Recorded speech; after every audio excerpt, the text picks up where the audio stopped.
Amen. Praise God. You know what? As we start, no, itong pag-uusapan po natin is one of the disciples of Jesus na kung tatanungin ko kayo, kilala mo ba siya? Siguro, mag-ask ako sa inyo, sino yung disciple na kilala mo? Siguro ang unang papasok sa isip nyo, Peter, John, Judas. Yung tatlong yon ang pinakakilala natin. Tama? Tonight, no, magtatanong ako. At kung yung makakasagot sa akin ng pinakauna pupunta dito sa harap, mayroong prize sa susunod na Friday. Okay? Except kay Maya, tsaka sa mga anak ko kasi alam nila. Amen? So, guess this person. The person that we will talk about says, no? Ready na? Okay, let's start. I'm thinking one of Jesus' disciples who's often remembered for having a moment of doubt. And this disciple says, unless I see the nail marks in his hands, I will not believe. Thomas po. Praise God. Si Thomas. Amen? Praise God. Galing ah. Okay, mayroon kang chocolate sa akin, bro. Alright? Okay. Si Thomas po, or they call it Didymus. I don't know if Didymus or Didymus. Okay? Siya po is, yan, Greek word for twin. Was probably named because of his doubts. Ngayon, hindi lang siya basta doubt, kundi double dose of any others. So yung doubt na meron ka, dodoblehin pa daw niya. So ganun siya daw kagrabe magduda, magdoubt. At si Thomas ay may kakambal. Pero hindi din siya sinabi kung sino. Sino dito yung katulad ni Thomas? Siya ang pag-uusapan natin. Makaka-relate po tayo kasi tayo mismo ay may pag-uugali na Thomas. Sino dito yung katulad ni Thomas? Amen? Excited po ba? Okay. Ngayon si Thomas is, nabanggit yung pangalan ni Thomas sa tatlong story. So, bibigyan ko kayo ng short introduction sa mga verses sa Bible na na-cite or nabanggit yung pangalan na Thomas. Amen? Sige po, let's start. Ayan. Balikan natin sa John 11, 12 to 16. Ito yung moment, no, in the Gospel of John, when Jesus decided to return to Judea to raise Lazarus from the dead. Alam niyo po ba yon? Yung story ni Lazarus. Amen? So the disciples were concerned knowing that the Jewish leaders wanted to kill Jesus. So doon sa place na pupuntahan nila, si Lazarus, is wanted si Jesus. Gustong patayin ng mga Jewish people si Jesus. Sino yon? Yung mga nangungunang Pariseo. Amen. Amen po? Nakukuha nyo? Okay. So, let's read. May reader po ba tayo?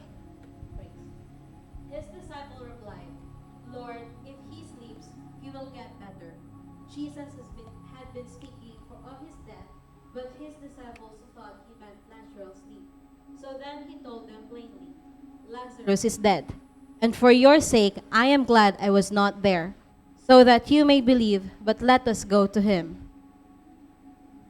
Then Thomas, also known as Didymus, said to the rest of the disciples, let us also go, that we may die with him. Amen. Alright. So ito yung first story na nabanggit ang pangalan ni Thomas.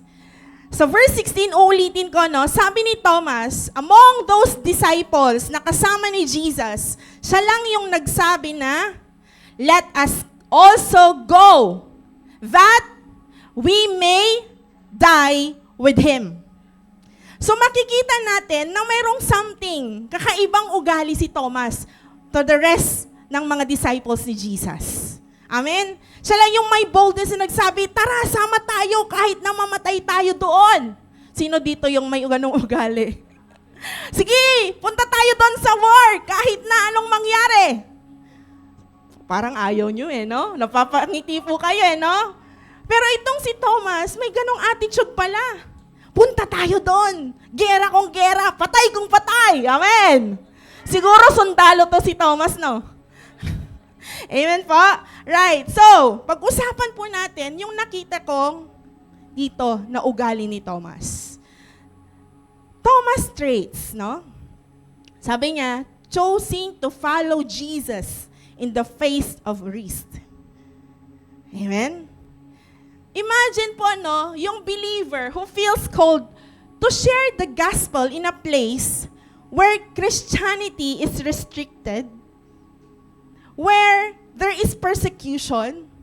Kaya mo pa ba lang papakaya na i-face ang risk just to follow Jesus? Hello?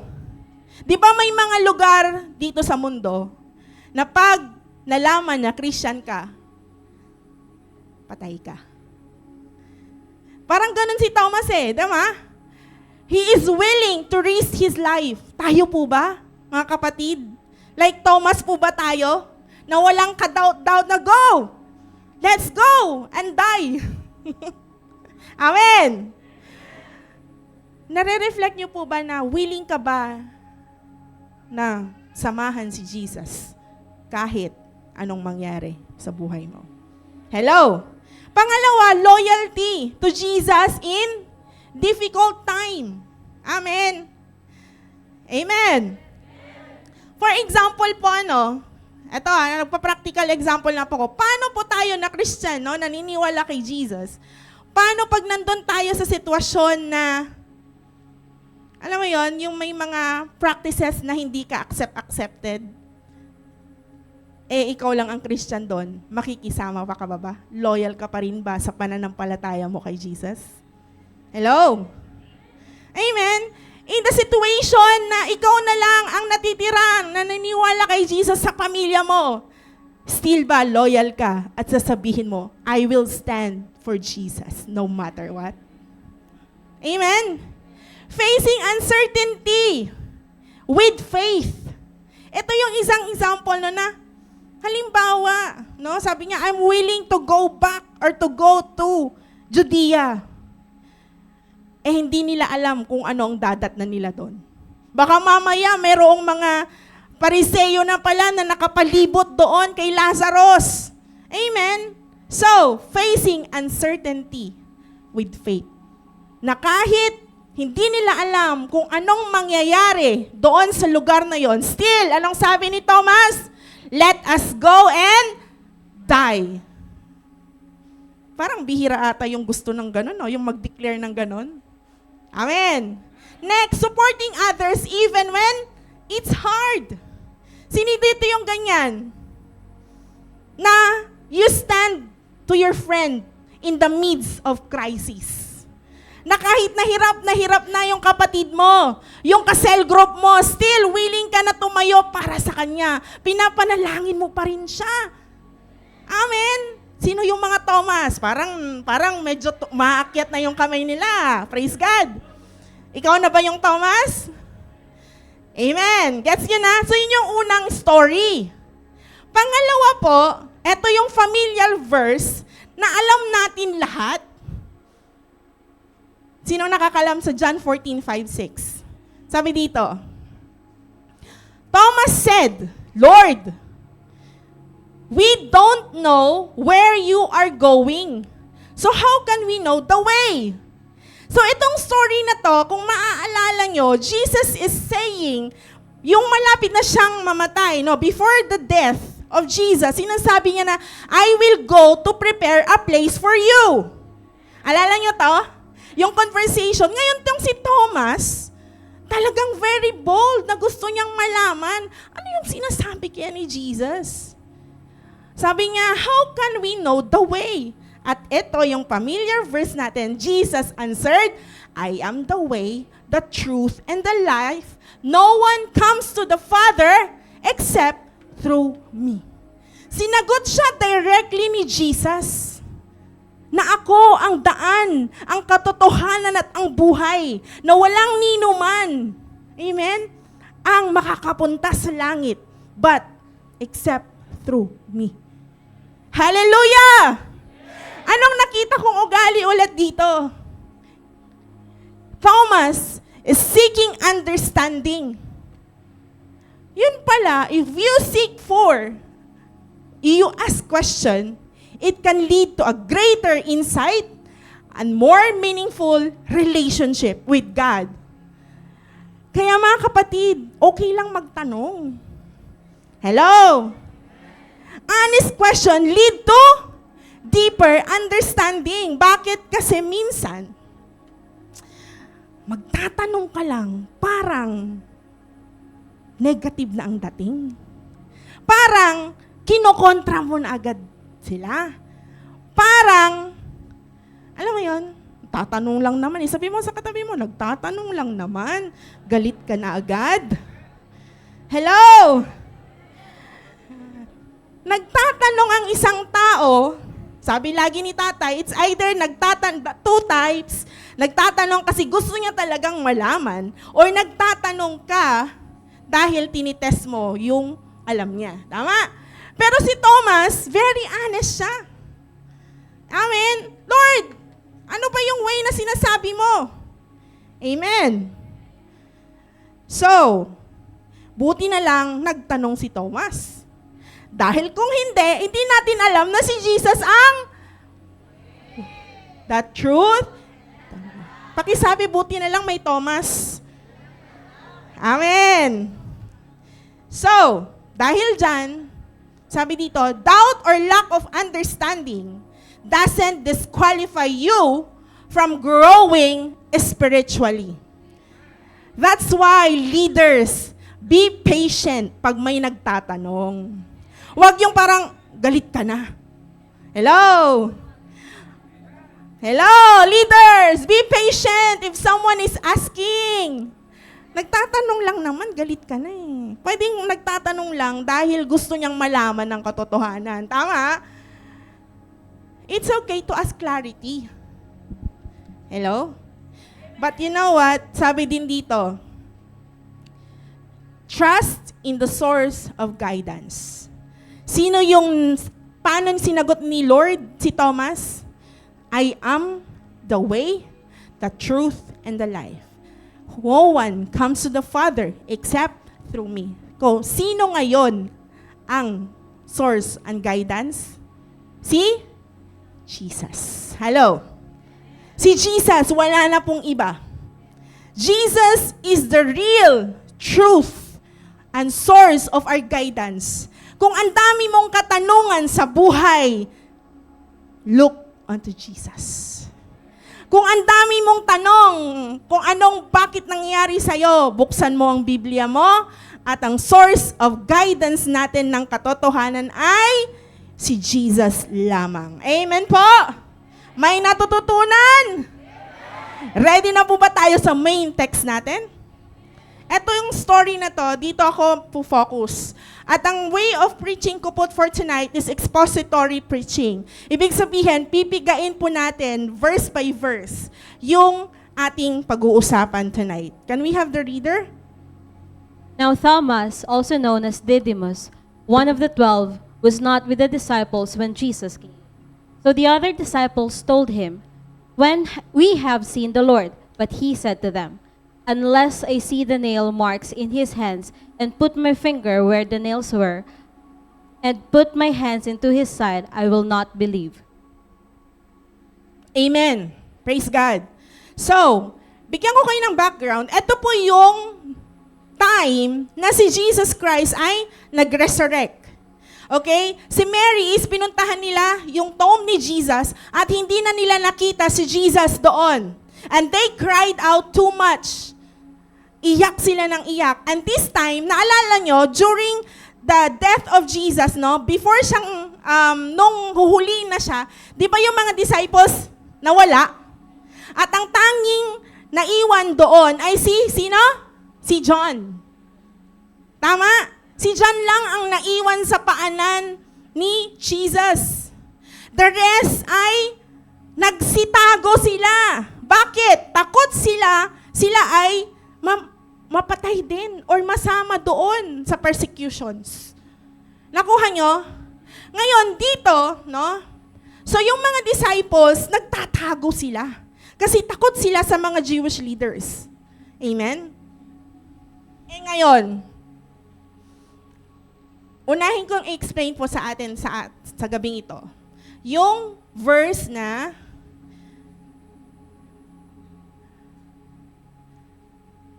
wait lang. Okay. Now Thomas, tama ba, nak? Maya? Alright, yan. Okay, I highlighted the verse 24. Now Thomas, also known as Didymus, one of the 12, was not with them. Pakisabi mo nga, was not with them. Okay. Klaro. So, ibig sabihin, Thomas was not present when Jesus Christ went to the disciples, nung nagpakita si Jesus sa kanila. Wala siya. Absent siya. Amen? Absent siya. Ano yung nakita ko po dito? Napaka-dangerous pag ina-isolate mo ang sarili mo at wala ka sa cell group mo, wala ka sa simbahan. Kaya sabi ko, no to isolation. You know what? When you are not with your disciples, with your people in the church, mamimiss mo ang presensya ng Diyos.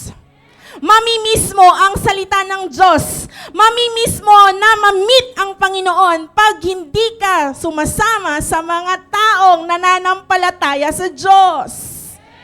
Hallelujah. You will miss the opportunity. Bakit? Kasi through gathering together, you are building up your faith. Through gathering together, napapalakas ang pananampalataya mo. Amen. Sabihin mo, huwag kang maging Thomas. Pero you know what? Saludo ako. Saludo ako sa mga taong nakaranas na nag-isolate. Sabi nga, cell group leader, nanay, di muna ako a-attend sa church kasi medyo may pinagdadaanan po ako. Pupunta na lang po ako pag okay na ako. Sabihin mo, wag ganon. Do not isolate yourself. You know what? Naranasan na din natin yan. Observe, yung mga taong nagmumukmok, kung ano-ano ang pumapasok sa isip nyo. Yung mga taong nag-iisa, youth, sila yung mga nag-imo-imo, sad-sad-sad, lonely-lonely. Sabi niya, there is something wrong sa puso ko today. Feeling lonely, feeling sad. Hello? Sinasabi ni Lord ngayon, anak, baka pag dumating ako, mamimiss mo ang presensya ko. Stop isolating yourself. Sabi mo sa katabi mo, stop isolating yourself.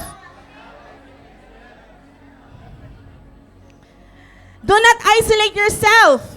When we isolate ourselves from community, we often miss opportunities to encounter Jesus and experience His presence. Tama? Hallelujah. Next. But,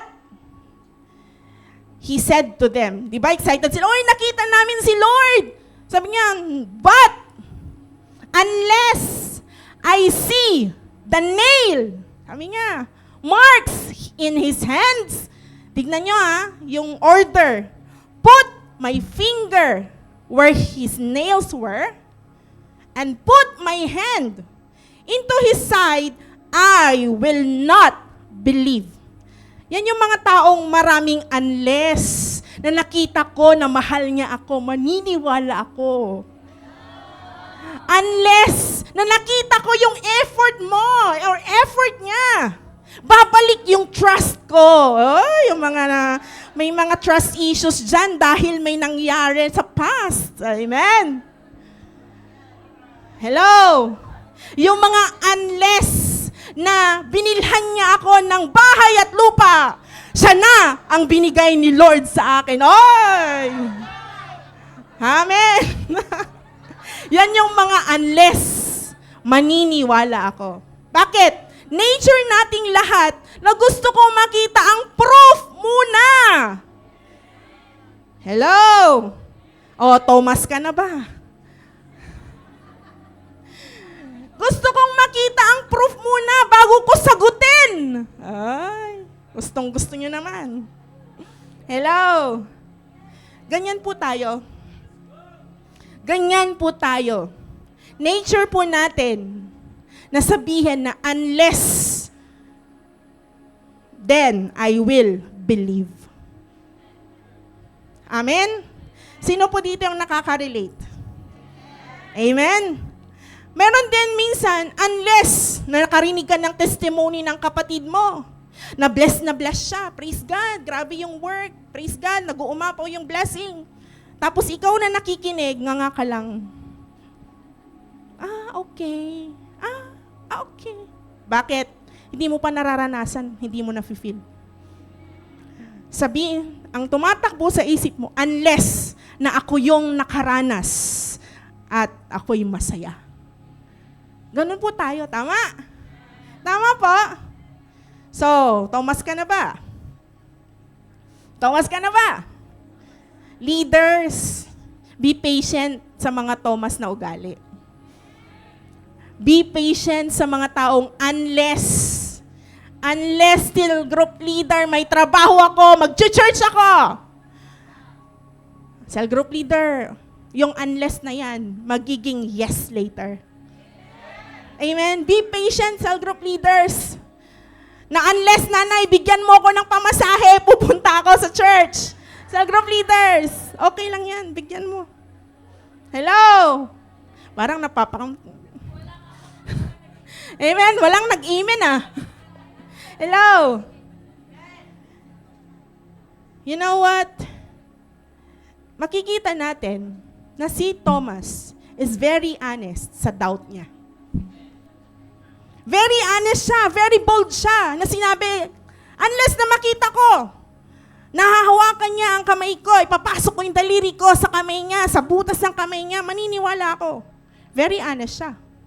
Tama? God is not intimidated by our doubts, and we can come to Him openly with our struggles. Kung meron kang doubt, maraming uncertainty sa isip mo, maraming worries, maraming anxiety, go to Jesus. Be honest to Jesus. Amen? Walang ibang dapat pagsabihan mo kung di si Jesus lang. Kasi kung yung katabi mo, baka minarites ka na niya. Hello? Maging honest ka sa kung anong meron ka. Meron ka bang iniisip na worries? Meron ka bang iniisip mo ba, anong meron ako kinabukasan? Meron pa ba akong trabaho? Yung mga anak ko, anong mangyayari sa future nila?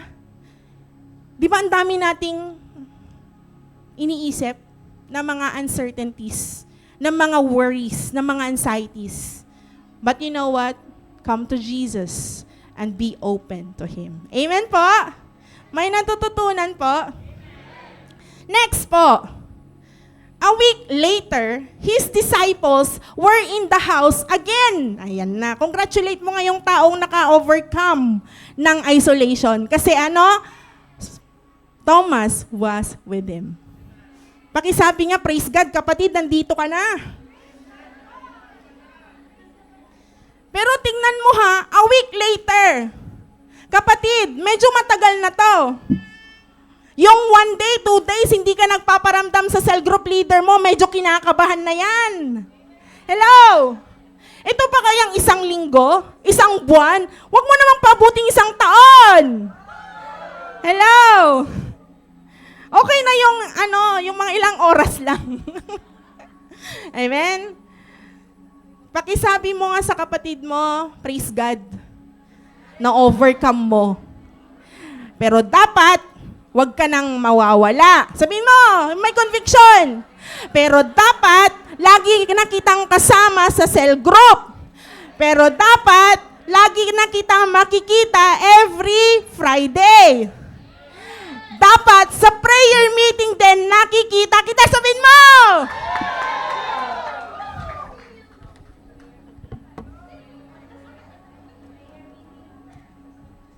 Amen. Nawawala ka eh.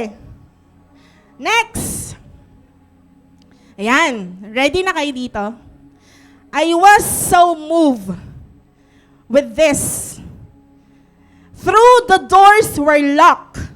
Jesus came and stood among them and said, dito muna tayo sa through the doors were locked.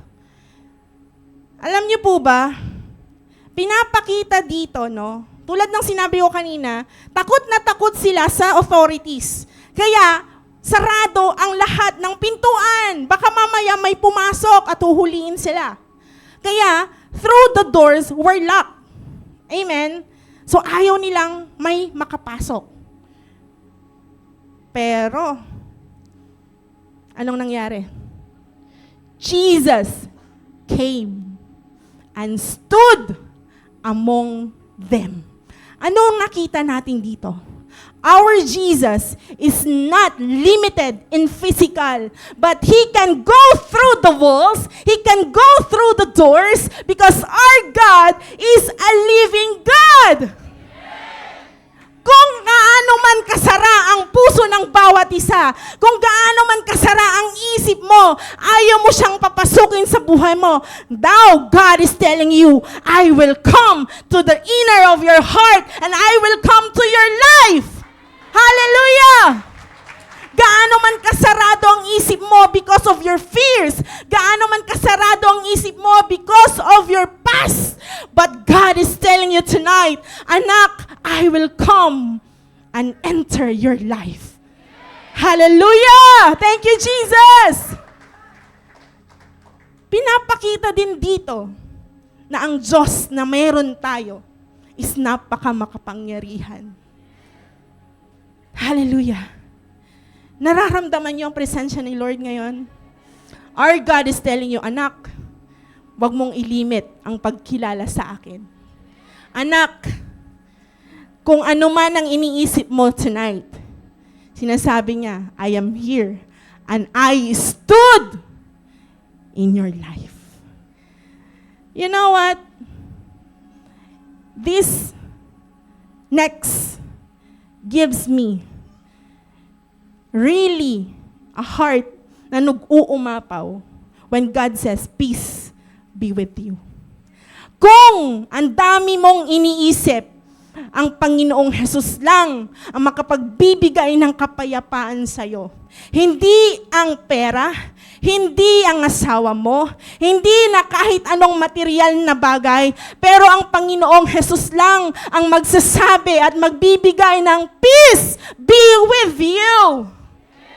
Every now and then, when the disciples gathered together, di ba nakikita nyo yung senaryo? Nagkakagulo, ang dami nilang iniisip, takot na takot sila. Pero when Jesus entered the place, the atmosphere was changed. There is peace in the presence of God. Kaya ngayong gabi, kung ikaw ay naguguluhan, ang dami mong iniisip, kung ano ang magiging kinabukasan ng mga anak mo, kung ano ang magiging kinahinatnan ng kung anong meron tayo dito sa UAE, I am telling you tonight, our Jesus is the source of the peace. Just go to His presence in the name of Jesus. There is peace, mga kapatid. Hallelujah! But you know what? He said, directly, sinabi niya, then He said to Thomas, alam niyo, ano po yung nakita ko dito? Among those disciples, si Thomas, alam ni Lord na si Thomas ang nagsabi sa kanya at nagkaroon ng doubt. Si Thomas yan eh. At nung dumating si Jesus, directly, sinabi niya, then He said to Thomas, physically, hindi nila kasama si Jesus. Nung nagsabi siya ng doubt, nung nagsabi siya ng, maniniwala lang ako pag ilalagay ni Jesus ang kamay niya sa akin. Tama? Jesus is not there. Pero tingnan niyo then he said to Thomas, put your finger here. Tingnan niyo yung order. See my hands? Reach out your hand and put it in my side. So, ibig sabihin, alam ng Diyos, alam ng Panginoong Jesus kung ano ang tumatakbo sa isip mo. Alam ng Panginoong Jesus na kahit hindi mo sabihin sa Kanya orally, still alam niya yung meron sa puso mo. He can directly what you have. Kaya niyang i-address sa'yo ngayong gabi kung ano yung mga worries mo, kung ano yung mga pinagdadaanan mo. God can address that directly to you. Like Thomas. Directly sinabi niya, Thomas, ito, hawakan mo ang kamay. Ito yun At yung order kung paano sinabi ni Thomas is the same ng kasagutan ng Panginoon. What did I say here? Anong nakita ko dito? Pinapakita niya kay Thomas, anak, ito na yon. Through these nails, through these hands, nandito yung expression of love ko. Nandito yung expression ng forgiveness na lahat ng mga kasalanan, lahat ng mga ginawa ninyo through my death on the cross. Anak, tignan mo. Ginawa ko ito para sa iyo, para sa lahat ng tao. Amen? God telling us tonight, tignan mo ang kamay ni Jesus. He is a proof that He is a living God. Amen. Through that question of Thomas, nakita natin the expression of Jesus' love and sacrifice on the cross. Ano pa? Our living Jesus ay hindi siya nagstay sa cross. The cross is an empty body. Amen. The cross symbolizes that He is a risen King. Jesus said, stop doubting. Sabi mo sa katabi mo, stop doubting. And believe.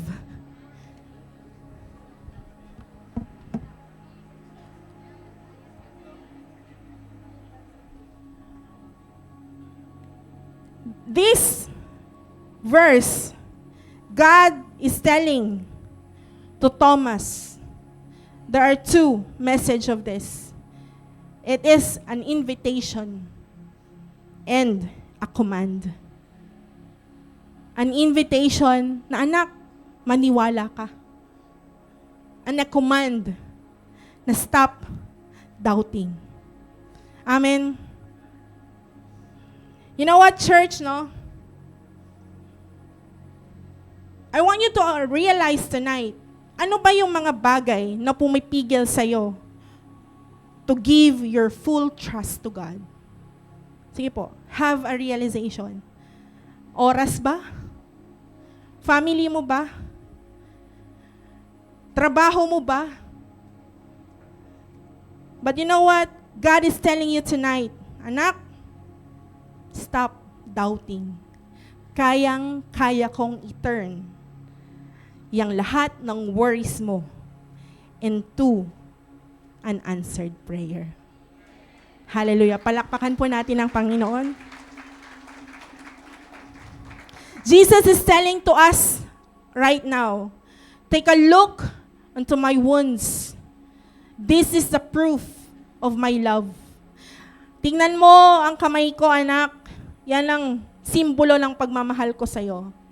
Na dahil dito, meron kang pag-asa.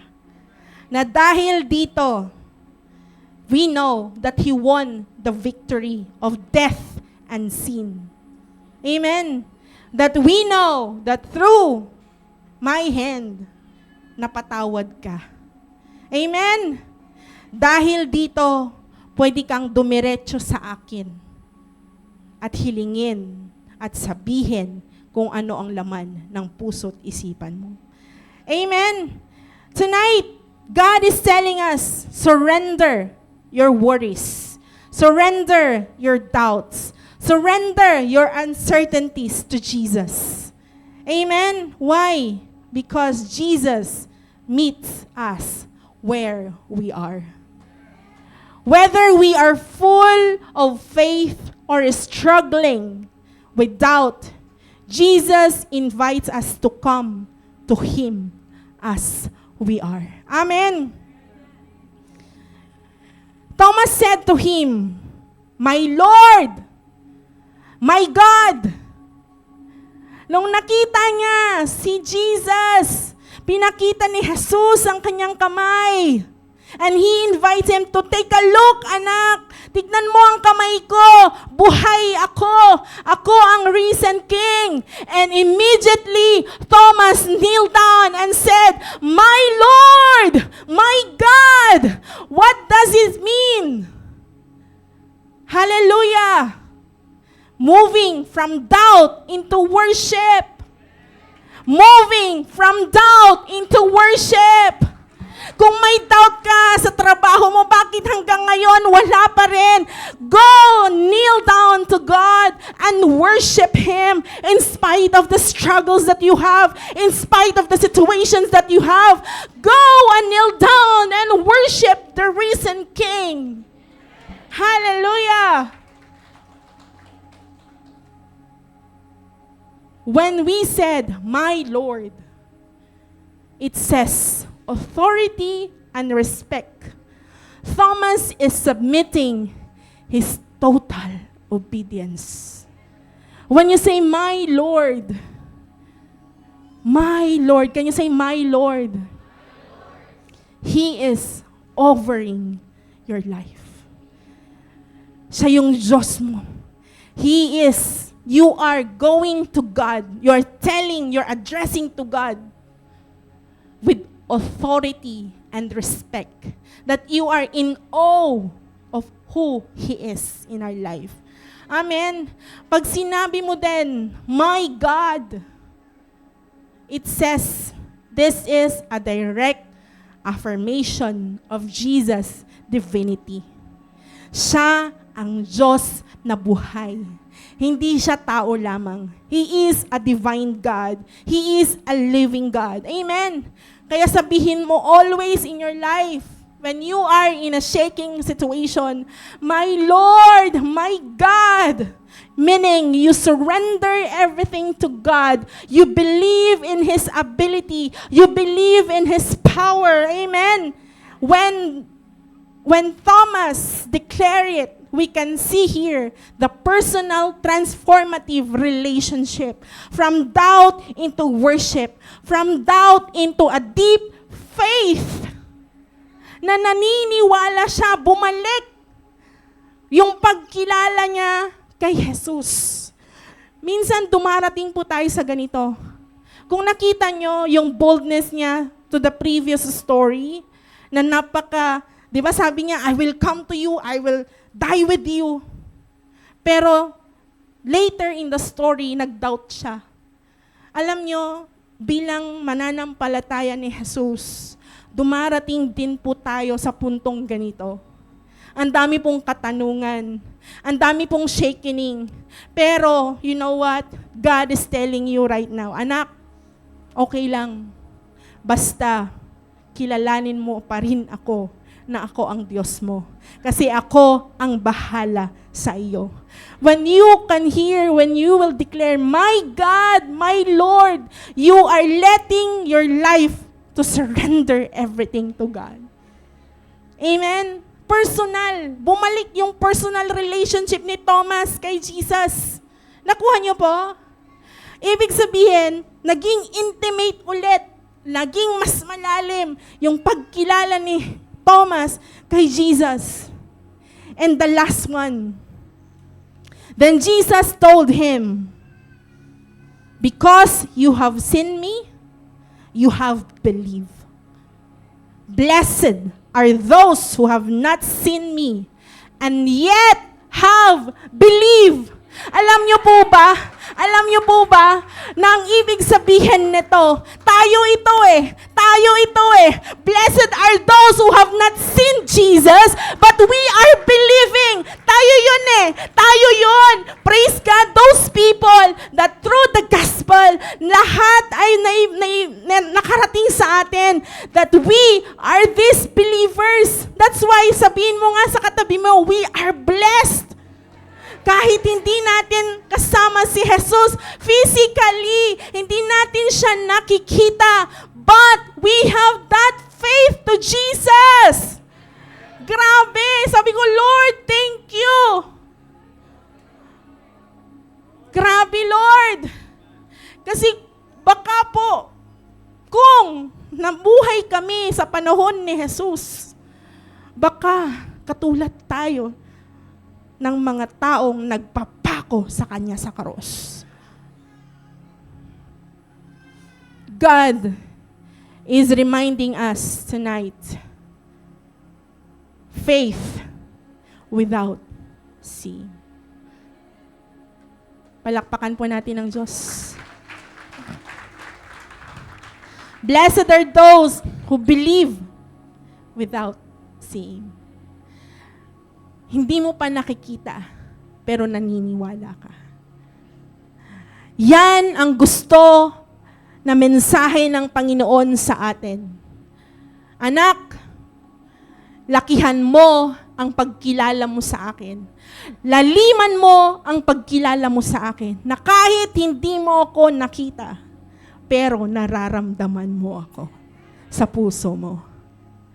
Jesus' blessing for the future believers. Hallelujah. Jesus calls us to a faith that doesn't rely on seeing, but on trusting. Jesus wants us to believe Him even though we don't see Him. Kahit kapatid, hindi mo pa nakikita yung result ng gusto mong prayer, God is making a way for you. Our God is a miracle God. Our God is a way maker. Our God is a living God. Hindi siya nakapako sa cross. He is a risen God. And tonight, He is looking to you. He is looking to us. Amen. Amen? And, malapit na po ako matapos. We must learn to believe in God's presence, promises, and power, even we can't see immediate evidence. Again, sabay-sabay po tayo. We must learn. 1, 2, 3, go! We must learn.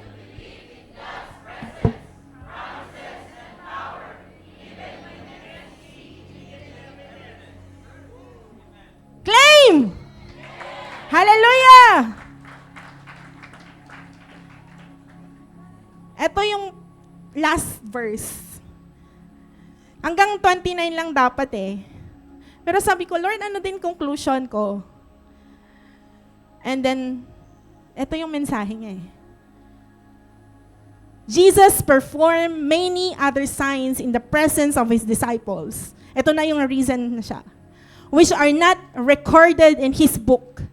Verse 31, but these are written that you may believe that Jesus is the Messiah, the Son of God, and that by believing you may have life in His name. When you believe that Jesus is a risen King, hallelujah, there is life in His name. Thank you, Jesus. Hallelujah. Ang aking title ay From Doubt, Deep Faith, and Declaration. Are you willing to declare your faith to other people? Can I ask the music team, please? Before I end, sabi ko, Lord, ano pang pwede kong idagdag? And you know what? When I search the people, the character in the Bible na may the same issue about doubt, makinig po kayo. Lumabas po doon, number 1, si Abraham. Abraham was promised by God that he would be the father of many nations. Makinig po kayo. This is very inspiring po. But he and his wife Sarah were very old and childless. Tama? Di siya makapanganak eh. Pero sinabi ni Lord, he will be a father of many nations. He doubted this at times, even questioning God about how it would happen. But you know what? Despite his doubts, Abraham continued to believe God's promises. In Genesis 15:6, it says, Abraham believed the Lord, and he credited it to him as a righteousness. Even he questioned God. He still followed God and held on his faith. When we feel like God's promises are delayed or impossible to see fulfilled, it's natural to feel doubt. But like Abraham, we should continue to trust in God's timing and faithfulness. Even when circumstances make it seemly like, hindi dapat ganito. Abraham's doubt didn't cause him to run away from God. They caused him to run toward God. Abraham continued to listen to God, and the word of the Lord came to him. Sometimes when we doubt, we feel like God is distant. Ang layo-layo ng Diyos. Yet, if we continue to pursue God, eventually, you will see God. The other person na nakita ko sa story of doubt is Job. Job suffered from greatly losing his family, wealth, and health. Throughout the book, Job questions why God would allow him to suffer so intensely, even expressing deep despair and confusion. You know what? Despite ng mga katanungan niya at ng anguish niya, ng lungkot-lungkot niya, Job never completely abandoned his faith to God. He continued to seek his answers from God and ultimately affirm, though he slay me, yet I will trust him. Kahit na ang hirap-hirap, pipiliin ko paling manampalataya sa iyo, Panginoon. Amen? We may go through with different sufferings, different hardships sa buhay. We may question God. We may doubt His goodness, His faithfulness, or even His plan to your life. But like Job, we can still maintain and pursue our faith and trust to God, even in the midst of our doubt. Lastly, Peter. Kilala niyo po si Peter? When Jesus walked on the water, Peter asked to join him. Sabi niya, "Come and walk." Peter successfully walked toward Jesus, but when he saw the wind and waves, he began to doubt and start sinking. Even though Peter's doubt caused him to sink, immediately, Jesus reached his hands. And Jesus saved him. Why did you doubt? Jesus said. Peter had enough faith to step out of the boat, but his doubt defocused because of the storm. Sometimes doubts arise when we focus on our problems, when we focus to our circumstances. But God is telling you, instead of focusing to your problem, focus to Jesus. Like Peter, he continued to step on his faith to God and keep trusting to Jesus. Can we all stand up? Doubt can either lead us closer to God or drive us away to God.